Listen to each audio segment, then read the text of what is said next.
Olá, meus irmãos e irmãs, sejam bem-vindos ao canal Vinícius Siqueira. E se você ainda não é inscrito aqui no canal, se inscreva aqui no canal e não esqueça de ativar o sininho das notificações. Todos os dias são postados vídeos abençoados aqui no canal para te abençoar. Vamos a mais uma palavra do Senhor. A mentalidade da carne é morte, mas a mentalidade do espírito é vida e paz. Romanos 8:6. A mentalidade pode ser dividida em duas partes: o pensamento da carne e o pensamento do espírito.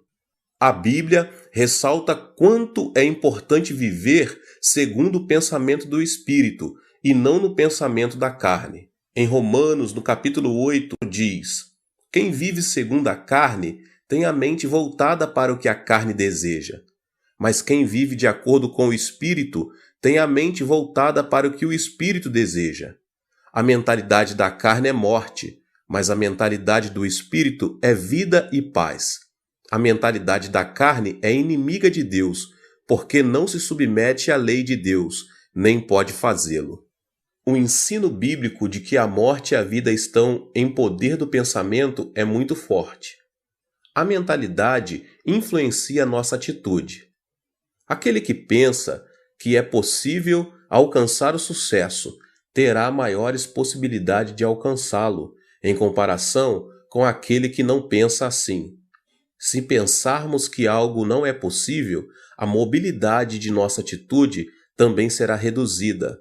Mas se pensarmos que algo é possível, nossa atitude será revestida de uma energia ativa e de caráter acelerado.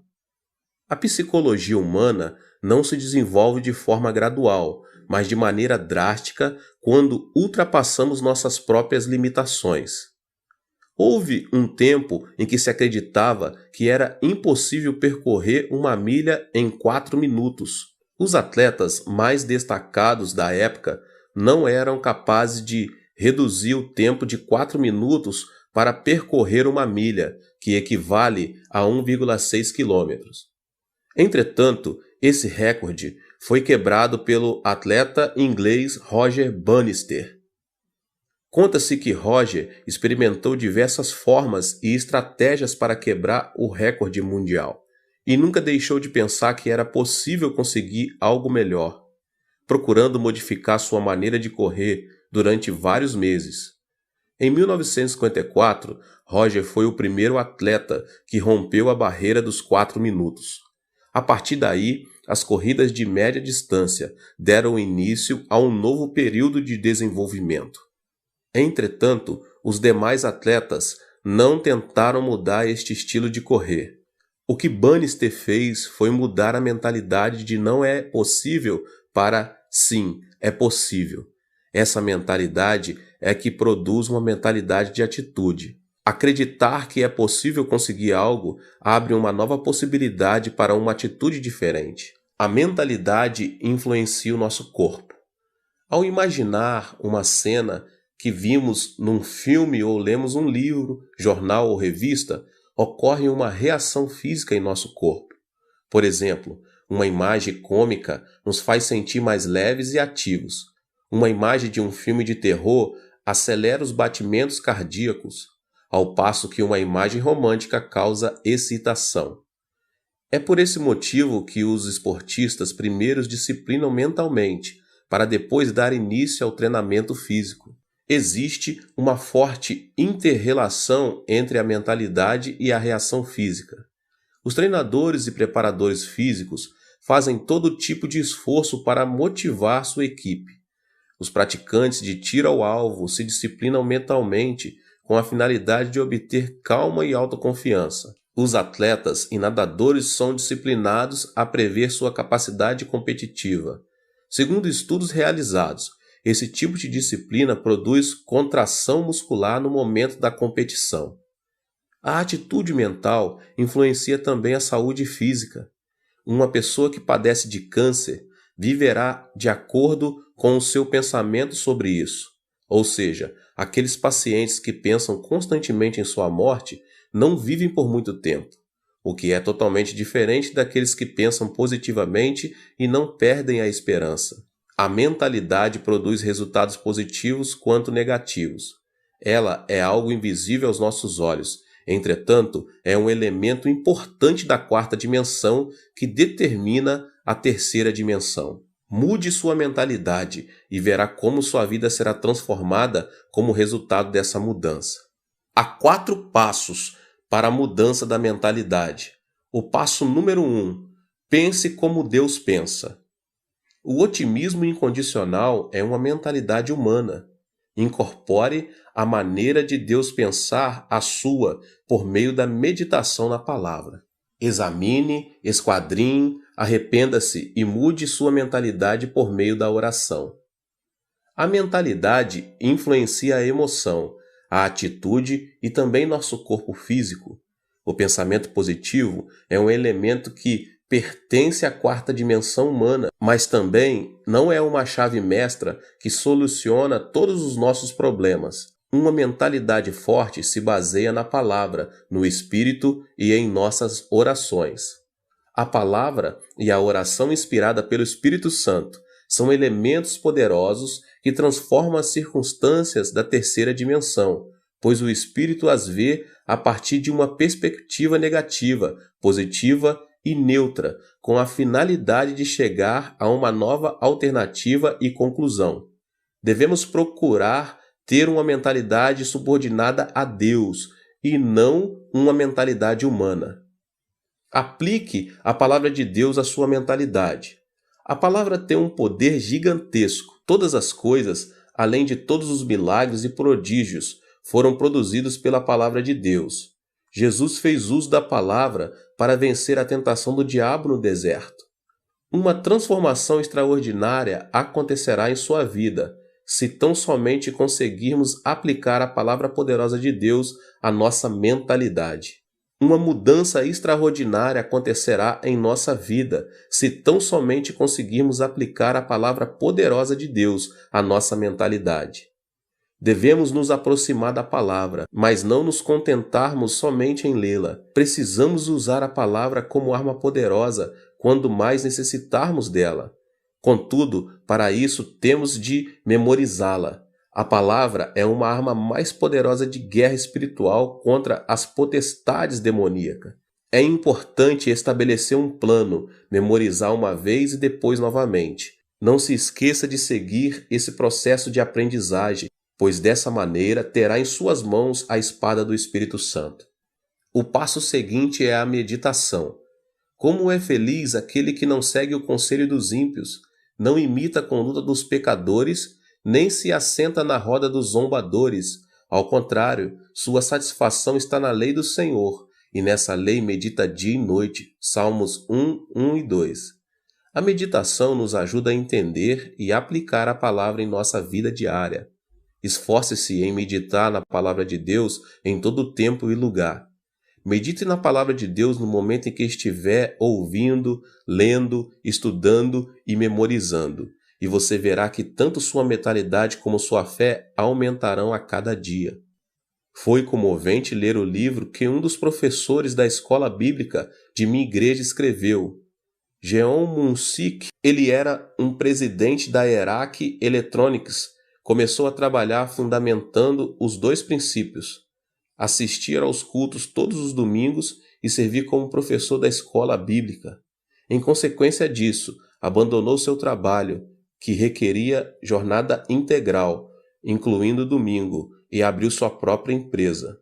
O diácono Jeong é um homem que perdeu o pai aos 10 anos de idade, concluiu o ensino médio numa escola noturna e, com o dinheiro do fundo de garantia de 3 anos de trabalho, começou seu próprio negócio em uma garagem, um sótão com somente $500. Todavia, a pressão era tanta que frequentemente sentia vontade de tirar a própria vida. Mesmo em momentos de muita depressão, ouvia uma voz que dizia: que ninguém engane você com mentira e vaidade. Não se atenha às circunstâncias, mas apegue-se a Deus em fé absoluta. Tal palavra fez esse homem superar as circunstâncias, a depressão, a ansiedade e a aflição. O segredo da vitória se encontra no alimento espiritual. Ele conseguiu novas forças ao ouvir a palavra de Deus e meditar nela. Não deixou de assistir aos cultos na igreja nos domingos e fez o máximo de esforço possível para servir na escola bíblica, dizimar e ofertar para as missões. Não só isso, ele também ofereceu bolsas de estudos a vários alunos da escola bíblica para continuarem os estudos. Como fruto de sua vida diligente em Deus, hoje esse homem se tornou o presidente da melhor empresa na categoria de pequenas e médias empresas em nível nacional, o que anualmente dá um lucro de 100 milhões de dólares. Qual foi a chave dessa transformação? Não foi a mentalidade do diácono Geon, mas uma mentalidade e uma vida conformadas com a palavra de Deus. Esta declaração revela uma grande verdade. A fonte da bênção está em manter uma mentalidade e uma vida em obediência à palavra de Deus. A fonte da bênção está em manter uma mentalidade e uma vida em obediência à palavra de Deus. A mentalidade que se assemelha à palavra de Deus. A mentalidade do homem é como uma bola de rugby, ou seja, não se sabe a direção que irá tomar. Esse detalhe se deve ao fato de o pensamento ser o centro em que o intelecto, a emoção e a vontade se misturam. A função da Bíblia, a palavra de Deus, é disciplinar e guiar o pensamento do homem à verdade. O fruto vem quando alguém vive cheio da palavra de Deus e em obediência a ela. Isso resulta na força que transforma a terceira dimensão circunstancial. Podemos mudar nossa mentalidade com a Bíblia, a palavra de Deus. A Bíblia é a palavra poderosa do Deus que vive. Em Hebreus capítulo 4, no verso 12 diz: "Pois a palavra de Deus é viva e eficaz, e mais afiada que qualquer espada de 2 gumes, ela penetra até o ponto de dividir alma e espírito, juntas e medulas, e julga os pensamentos e intenções do coração." Somos capazes de vencer todos os obstáculos por meio de Deus, que nos fortalece, e de ter uma fé positiva, de acordo com Filipenses 4,13. Tudo posso naquele que me fortalece. É por meio da palavra que nosso pensamento de abandonar tudo é transformado. Deus pagou o preço de nossos pecados com o sangue do seu Filho amado Jesus Cristo, por amor a nós. Devemos nos lembrar que tudo é possível em Cristo, que venceu o mundo da terceira dimensão circunstancial. Podemos ter paz quando cremos que Deus estará conosco, ainda que andemos pelo vale da sombra da morte, e enquanto estivermos sobre a sombra de suas asas. Ainda que nossos olhos não vejam, ainda que nossos ouvidos nada ouçam, que nossas mãos não toquem, se tão somente cremos que Deus está conosco em meio à escuridão, nossa mentalidade será transformada e alcançaremos novas forças para vencer toda depressão e desesperança. O fruto vem quando a pessoa muda de mentalidade e alinha seu pensamento à 4ª dimensão da Bíblia, isto é, a palavra de Deus, e o milagre extraordinário de Deus se manifesta. Alimente seu coração e mente com a palavra de Deus, porque você passará a usufruir de uma vida vitoriosa à medida que o reino de Deus tome o controle de sua vida e circunstâncias. A mentalidade que se assemelha ao Espírito Santo. Quando recebemos Jesus Cristo como nosso Senhor e Salvador, o Espírito Santo veio habitar em nós. Recebemos então o batismo do Espírito Santo e a plenitude do Espírito que nos enche de alegria. Os discípulos viveram algo que jamais haviam experimentado em sua vida, quando o Espírito Santo desceu no dia de Pentecostes, no local onde costumavam se reunir. Por meio dessa experiência, renovaram a fé e o amor para servir fielmente a Jesus Cristo. Nosso coração precisa estar cheio de alegria para trabalharmos com ânimo e superarmos qualquer tipo de adversidade. Não se pode conseguir nada sem alegria e ânimo. O Espírito Santo, porém, enche-nos de júbilo, o qual produz coragem e alegria. A alegria e a coragem derramadas pelo Espírito nos motivam a pregar o Evangelho, apesar das circunstâncias adversas. Pedro, por 3 vezes, havia negado o Mestre. Converteu-se em um líder logo depois de ter recebido o Espírito Santo e ganhou 3.000 almas num só dia. No dia seguinte, ajudou um aleijado de nascença que estava mendigando na porta do templo a andar e levou 5.000 pessoas a arrepender-se de seus pecados. A coragem do Espírito Santo faz que tenhamos temor ao proclamar o Evangelho, para a vida ou morte, para êxito ou fracasso, para crescimento ou declínio, não por nossa força, mas por obra do Espírito Santo.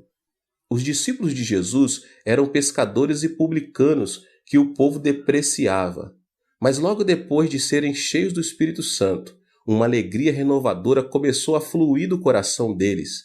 A mentalidade de fracasso passou a ser uma mentalidade de ousadia, coragem e fidelidade, e isso os impeliu a pregar o Evangelho em Jerusalém, Judéia, Samaria, Roma e até os confins da terra.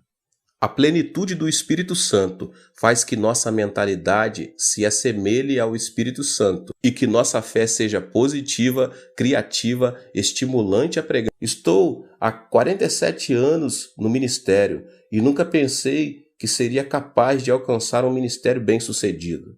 Sempre pensei que a igreja iria crescer, que multidões viriam e os milagres se manifestariam. Cada vez que um pensamento negativo e frustrante atravessava na minha mente, eu os repreendia. Confessava que Deus trabalha todas as coisas para o bem e mudava a minha forma de pensar. Esse pensamento da quarta dimensão foi transmitido em forma de mensagem à terceira dimensão, o que produziu uma mudança de mentalidade e autoconfiança para continuar minha trajetória no ministério. Esse é o segredo pelo qual obtive em meu ministério tudo o que Deus projetava em meu coração. Tudo o que pensei em fé se manifestou em minha terceira dimensão. Em 1960, durante a ditadura militar do comandante Park Geun-hye, começou um movimento de progresso econômico em meu país. Era uma época em que a população começava a se concentrar na cidade de Seul e a grande maioria se estabelecia nos povoados pobres, na própria cidade de Seul. Nossa igreja declarou essa área a Rua dos Céus, endereço número 1, porque sabíamos que Deus nos sustentaria nos momentos mais críticos. Eu e a pastora Choi começamos a pregar o evangelho naquela área, com sede em Soedaimon, por meio de um grande movimento do Espírito Santo. Deus quer nos batizar com o Espírito Santo. Por intermédio do Espírito Santo, podemos falar em línguas e receber novos dons do Espírito. Recebam o Espírito Santo. Pregamos enfatizando bastante o batismo com o Espírito Santo e seus dons. Mas, acima de tudo, havíamos iniciado um movimento chamado Semaum, Novo Coração, que consistia em renovar o coração. Nessa ocasião, o presidente Park me chamou um dia para ir à Casa Azul e me fez a seguinte pergunta: Pastor Cho, não tem aí uma ideia para renovar nossa nação e transformar as regiões rurais? Diante da pergunta, não tive dúvidas em lhe responder: Senhor presidente, primeiro devemos mudar nossa mentalidade. Inicie um movimento chamado Semaum para que o povo comece a pensar de modo positivo. Lembre-se de que há uma igreja em cada canto do país. Inicie esse movimento por meio das igrejas e algo miraculoso acontecerá. Imediatamente, o presidente Park chamou o ministro do Interior e lhe disse: o pastor Cho me aconselha a começar um movimento chamado Semaum para renovar a mentalidade da nossa gente. O que o senhor pensa disso? Boa ideia, disse o ministro. Só que noto um tom religioso. Que acha de mudarmos o movimento para Semaú, Novo Povo? O presidente pediu minha opinião. Então, enfatizei que o mais importante era mudar a mentalidade das pessoas para conseguir algo miraculoso e continuei dizendo que seria conveniente a iniciar o movimento Semaum por meio das igrejas. No final de tudo, como resultado dessa conversa, começou em todo o país o movimento Semaú, que consistia na transformação e no desenvolvimento das regiões rurais e no processo econômico nacional. O propósito desse movimento era mudar a mentalidade de cada coreano, e o que começou com o movimento de Semaum nas igrejas ficou conhecido como movimento Semaú em todo o país. Proclamei esperança por meio do movimento Semaum. Em 2 Coríntios, capítulo 5, verso 17, lemos: Portanto, se alguém está em Cristo, é nova criação. As coisas antigas já passaram, eis que surgiram coisas novas. Anunciei o Deus de bondade para desfazer todos os pensamentos negativos do coração do nosso povo e disse: tenha uma fé positiva, essa fé que diz: é possível, podemos fazer e vamos fazer. Não pense que é impossível, que não podemos fazer, mas sim creia no milagre do Senhor.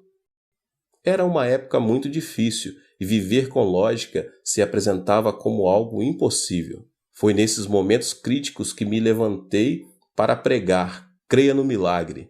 O Deus que dividiu o Mar Vermelho e destruiu os muros de Jericó está conosco neste momento. A pobreza desaparecerá e a bênção virá. Esperem o milagre pela fé. Eu os exortava dizendo que deviam confessar a palavra de Deus, conceber sonhos e ter fé no Senhor. Estes eram os versículos com os que mais eu exortava as pessoas a confessarem com a boca. Filipenses 4,13, tudo posso naquele que me fortalece. Romanos 8,28, sabemos que Deus age em todas as coisas para o bem daqueles que o amam, dos que foram chamados de acordo com seu propósito. Marcos 9,23, se podes, disse Jesus, tudo é possível ao que crer. No início, as pessoas tomavam a confissão da palavra de Deus como algo excêntrico. Entretanto, uma vez que entendiam, eram fortalecidas em seu espírito pelo alimento espiritual e a fé fluía de seu interior. Começavam a proclamar a palavra de Deus com mais vigor. Também é preciso pensar grande para crescer muito. Todos os grandes servos de Deus, tanto na Coreia do Sul como ao redor do mundo, têm um desejo ardente de saber por que tanto minha igreja como a igreja dos meus discípulos se tornaram as maiores igrejas de suas cidades. Existem aqueles que se asseguram que deve haver um segredo que eu não revelo, mas sempre me utilizo de um provérbio antigo para explicar o segredo e o princípio de crescimento da igreja. Ele diz o seguinte: dos grandes bambus saem os grandes bambus. A estrutura do pensamento de meus discípulos é grande, isso porque cresceram observando a magnitude de meu ministério. Chegaram a pensar grande porque pensaram grande, projetaram e aprenderam minha filosofia pastoral. O pensamento se caracteriza por desenvolver-se, ou seja, não é estático. Meus discípulos aprenderam a pensar grande observando uma igreja e um ministério grande. O desenvolvimento do pensamento se correlaciona diretamente à quantidade e à qualidade do pensamento. Isso se deve ao fato de o pensamento do homem possuir um poder criativo. Com isso não quero dizer que o ministério deve ser julgado segundo seu tamanho. As igrejas pequenas das zonas rurais também estão debaixo da vontade e soberania de Deus. Mas quero, sim, afirmar que a magnitude do pensamento determina nossa realidade física.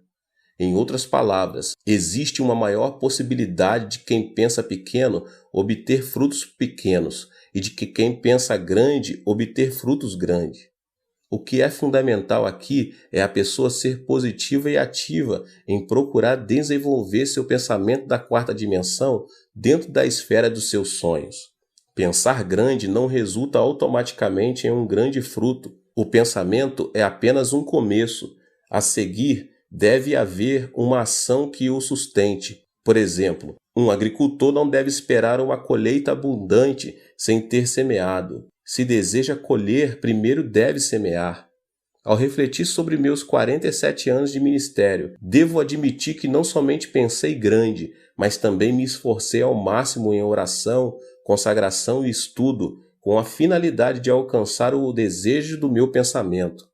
O trabalho árduo e a consagração são fundamentais para que o pensamento se torne realidade. Mude seu pensamento com um programa positivo. A Bíblia afirma que o que se vê foi feito do que é invisível. Ou seja, a terceira dimensão visível não é produto da terceira dimensão visível, mas está debaixo da influência da quarta dimensão invisível. A pessoa que pensar negativamente na quarta dimensão enfrentará situações negativas. Em contrapartida, a pessoa que pensar positivamente irá deparar com boas obras, segundo o seu pensamento. Nosso corpo é uma habitação onde está o computador da quarta dimensão. Um dos elementos que programam esse computador é o pensamento. A mentalidade produz ondas do mundo da quarta dimensão que influenciam a terceira e acabam imprimindo resultado em nossa vida. O que obtemos impresso é consequência do programa que instalamos. Por exemplo, um programa que contém a tristeza e doença transmitirá programas de doença e tristeza, tanto em nosso corpo como em nossa vida, elementos que pertencem à terceira dimensão. O pensamento de depressão, de ira, faz funcionar automaticamente um programa que produz estresse e enfermidades. Por outro lado, a pessoa que instala o programa de sua mentalidade com pensamentos positivos irá deparar com circunstâncias positivas na terceira dimensão. Pensar que sou saudável, feliz e que me sinto bem influencia a terceira dimensão e produz satisfação, vitalidade e energia. Também é importante ter uma mentalidade afirmativa, a qual consiste no pensamento positivo de confessar que algo é possível. Não devemos permitir que nossos lábios confessem: não é possível, não posso, não sirvo, sou um fracasso. Uma pessoa ativa sempre diz: é possível, tudo é possível ao que crer. A pessoa que tem uma mentalidade ativa se caracteriza por sua convicção. Não pense que fracassará, mas pense que é possível, que você pode e vai fazer. Estabeleça metas e comece a trabalhar. Não deixe de pensar no sucesso e leve em consideração que, ainda que o justo caia 7 vezes, tornará a erguer-se. Provérbios 20. Por causa da queda de Adão, o pensamento do homem está repleto de elementos negativos. Se não quebrarmos a ira, a desesperança e a frustração, elas continuarão crescendo incontrolavelmente.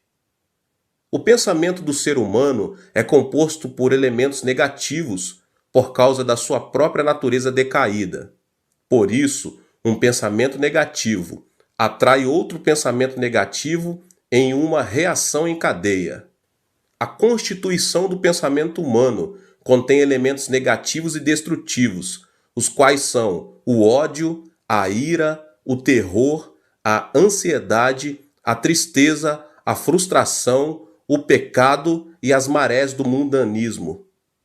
Para ter uma vida vitoriosa, devemos, em primeiro lugar, mudar a constituição da nossa mentalidade. Ela depende da influência externa. A constituição de uma mentalidade é de caráter obediente quanto à sua relação com fatores externos de influência. Devemos fazer que nossa mentalidade seja influenciada por circunstâncias positivas, criativas e produtivas. Também devemos quebrar todos os elementos que destroem nosso pensamento da quarta dimensão, tais como a ira, o medo, as circunstâncias negativas e outras coisas mais. Eu quero ministrar sobre esses 3 elementos hoje. O primeiro elemento que destrói o pensamento é a ira. Então, em primeiro lugar, quebre a ira. A ira do coração produz um programa negativo. Uma ira produz outra ira, e assim sucessivamente. Provérbios, capítulo 15, verso 18 diz: o homem irritável provoca dissensão, mas quem é paciente acalma a discussão. A ira não leva em conta a justiça de Deus. A ira produz uma emoção destrutiva e extremista, o que nos impede de tomar decisões acertadas. A derrota de Hitler na Segunda Guerra Mundial se deve à ira. O ditador alemão se sobressaía por sua destacada inteligência, capacidade de observação, julgamento e a liderança em comum. Mas, por causa do seu caráter irascível, seus subordinados não se animavam a lhe dar informações que o irritassem. Quando estava em plena batalha contra os ingleses e os franceses, tirou a arma principal da zona norte de combate e a colocou na antiga União Soviética, o que se revelou uma decisão infeliz e lhe custou a derrota. Quando o exército aliado iniciou a invasão na Normândia, seu ajudante de campo, sabendo que simplesmente alterando a direção das forças armadas que se dirigiam para a União Soviética poderia evitar a catástrofe, ele teve medo de despertar Hitler, que dormia. Enquanto isso, o exército aliado desembarcou na Normândia e conquistou o território rival, o que causou a derrota da Alemanha. Resumidamente, a ira de Hitler levou o Império Alemão à destruição. O segundo elemento que destrói o pensamento é a desesperança. É preciso vencer o medo. Devemos vencer o temor que gera a ansiedade, o medo, a tristeza e a frustração do coração, visto que essas emoções reduzem a esperança e a vitalidade e nos fazem cair num poço de depressão.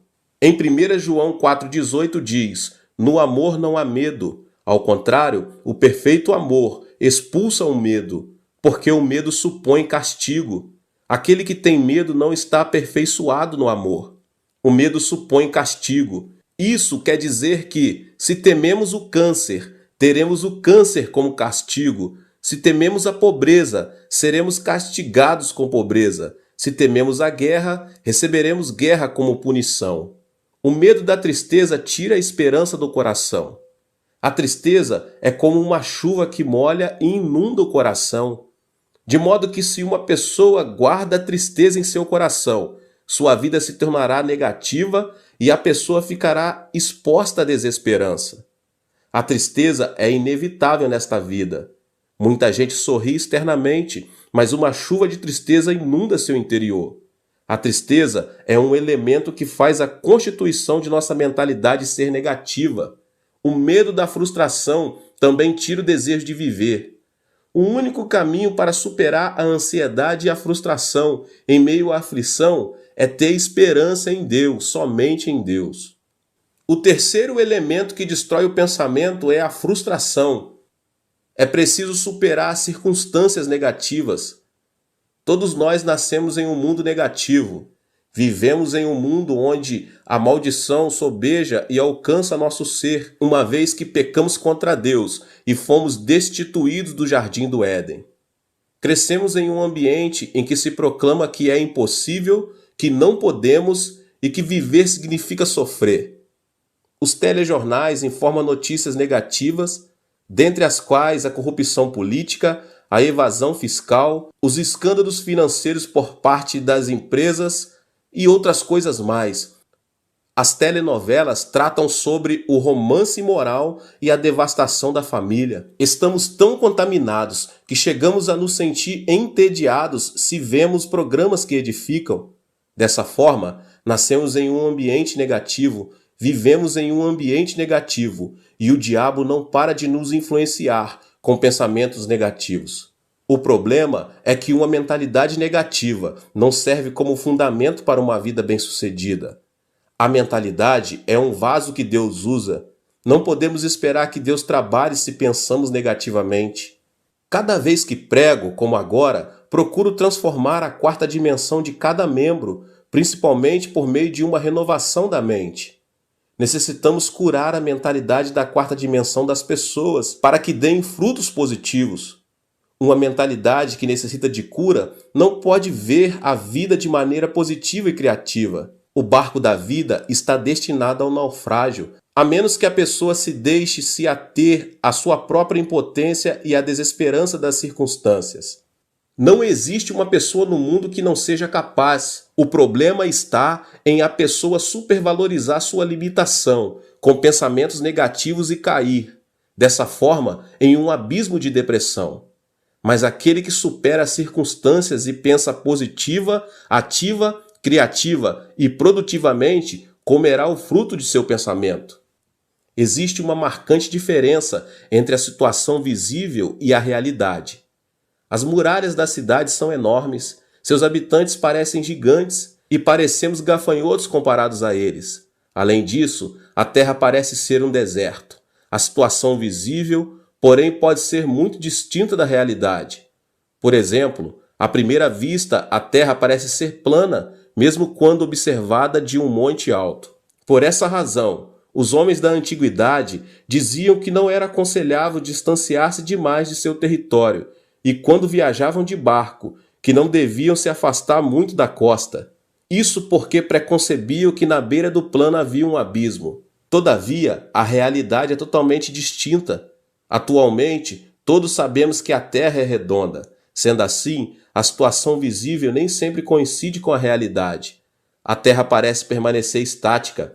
Isso se deve ao fato de ela não oscilar nem vibrar bruscamente ao ponto de percebermos. No entanto, a Terra está em movimento de rotação sobre seu próprio eixo e dá voltas ao redor do Sol a uma velocidade incrível, apesar de não observarmos nem sentirmos que isso está acontecendo. Podemos experimentar um milagre quando abandonamos preconceitos e sentimentos e vivemos com uma mentalidade que supera as circunstâncias e os sentidos. A mentalidade é um elemento da quarta dimensão que precede as circunstâncias e os sentidos. Podemos superar as circunstâncias e ser transformados pela cruz de Jesus Cristo todos os dias. A cruz é o poder que ressuscita os mortos, a força que chama as coisas que não são como se já fossem, e o poder que transforma a desesperança em esperança. A mentalidade da quarta dimensão, que supera as circunstâncias e que se obtém por meio da cruz do Calvário, é a força motriz que transforma o pensamento. Eu sempre digo, pense no evangelho quíntuplo e na bênção tripla. Você é uma pessoa próspera. Pense na riqueza. Guarde o evangelho e o regozijo da prosperidade no depósito do seu pensamento. Sempre ensinei meus membros a pensar no evangelho quíntuplo e na bênção tripla. A Bíblia ensina a pensar em tudo que for puro, tudo que for amável, tudo que for de boa fama. Filipenses 4:8. Por isso, nunca deixo de pensar no evangelho quíntuplo e na bênção tripla. Fui perdoado e justificado. Sou uma pessoa santa e cheia do Espírito Santo. Fui curado, fui liberto da maldição, recebi a bênção da vida eterna e nunca deixo de pensar que sou uma pessoa próspera e saudável, assim como prospera a minha alma. A confissão da palavra significa que, se enchemos a quarta dimensão com vitória, êxito, riqueza e prosperidade, será isso mesmo que se manifestará no plano tridimensional. Encha seu pensamento com vitória todos os dias, com êxito e riqueza, porque você já os tem. Durante a guerra, minha nação sofreu uma devastação total. Na época, quando chegava um trem com uma carga de carvão, as pessoas quase instantânea e automaticamente faziam um grande tumulto no intuito de conseguir um pouco desse carvão. Mas isso era dificultado pelos militares. Era um dia desses, como de costume. Um grande tumulto foi gerado ao redor dos vagões de um trem. Quando consegui ver um menino de 10 anos de idade que baixava grandes quantidades de carvão, enquanto seu pai os empilhava no chão. Mas uma porção grande de carvão caíra e estava debaixo do vagão de carga. De repente, ao ouvir os passos dos militares, as pessoas começaram a descer do trem. Foi então que, no intuito de ficar com essa grande porção de carvão, o menino enfiou-se debaixo do vagão, até que se ouviu um ruído do movimento do trem. As pessoas começaram a gritar. No entanto, ninguém se arriscava a se aproximar do trem para salvar a vida do menino. Então, de repente, um homem correu em sua direção. Era seu pai. O homem conseguiu tirar o menino, mas não pôde sair a tempo, e o acidente lhe custou a vida. Morreu instantaneamente. Mesmo agora, quando penso naquele incidente, tenho uma sensação de terror.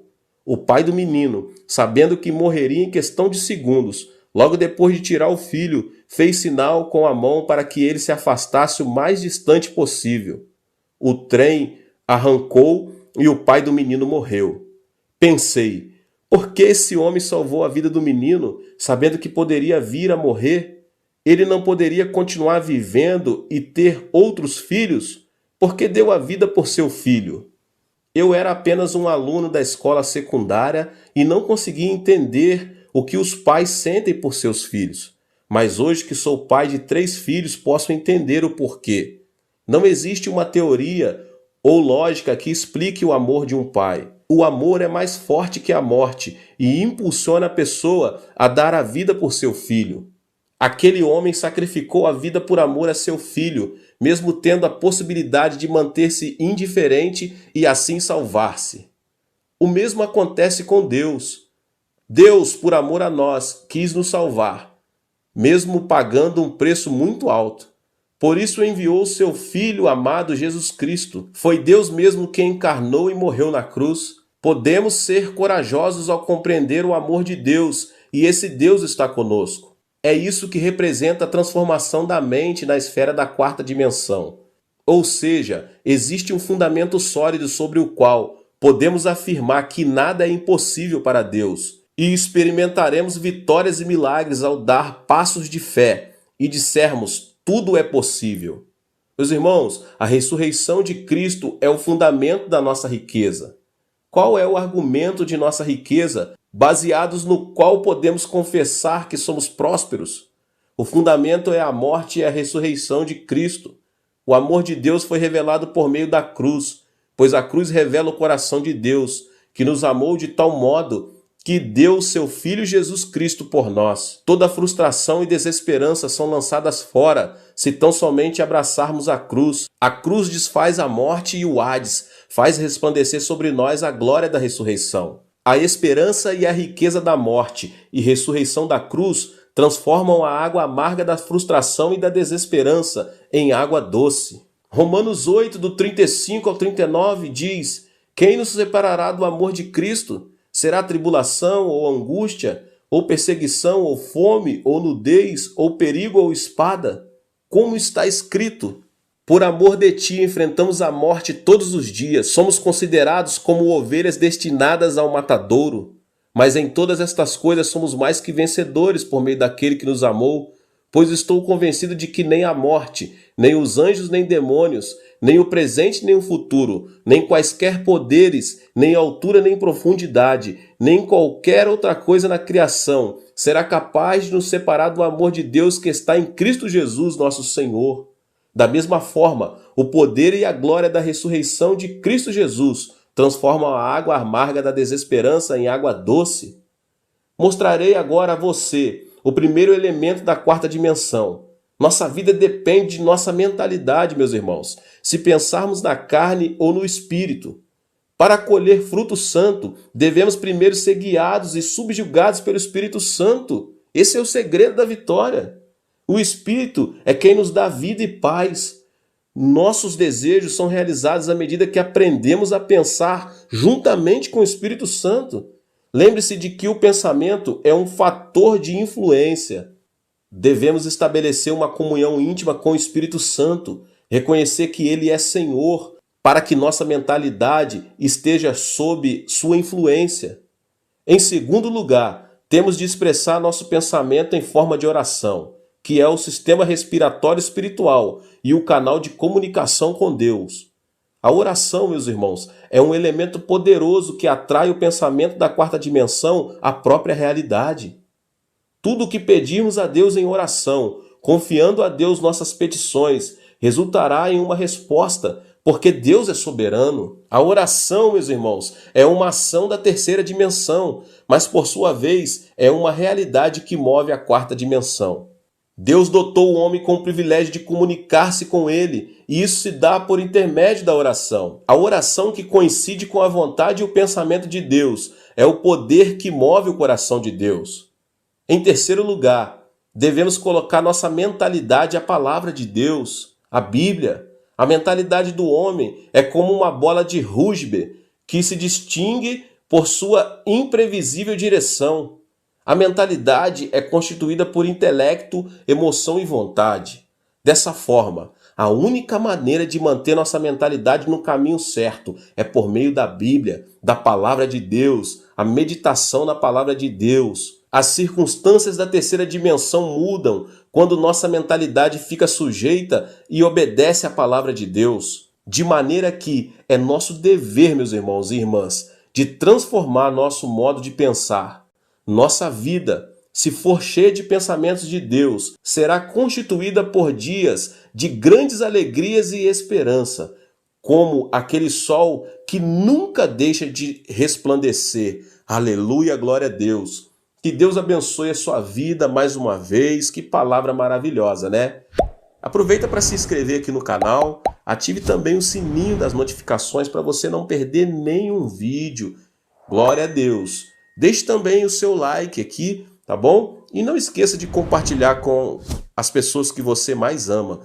Compartilhe nas suas redes sociais. Vamos alcançar um número maior de pessoas para que eles sejam abençoados também. Nos vemos nos próximos vídeos, tá bom?